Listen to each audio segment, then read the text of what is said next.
তোমাদের ভালোবাসায় আজ সিগিত্রিয়া স্টোরি পরিবার 6 লক্ষ পরিবার।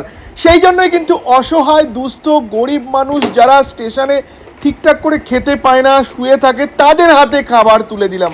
আর খাবার তুলে দিয়ে না মন থেকে অনেক আনন্দ পেলাম এবং অনেক ভালোবাসা পেয়েছি তাদের, এবং অনেক আশীর্বাদও নিয়ে এসেছি।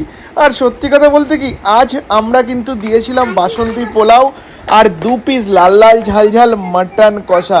আর যখন তাদের হাতে তুলে দিচ্ছিলাম না, এই যে হাসি মুখটা দেখছিলাম এনাদের, এই হাসি মুখটা দেখেই কিন্তু আমার মন ভরে যাচ্ছিল।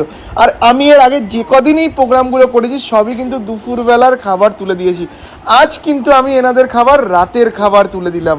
সত্যি বন্ধুরা, এরকম কাজ করার যে কী আনন্দ, সেটা যে করে সেই বুঝতে পারে। আপনারা একদিনকে করে দেখবেন, দেখবেন যে এই কাজটার মধ্যেই একটা আলাদাই আনন্দ আছে। এবার অনেকেই আপনারা বলতে আসছেন, দাদা আপনি করছেন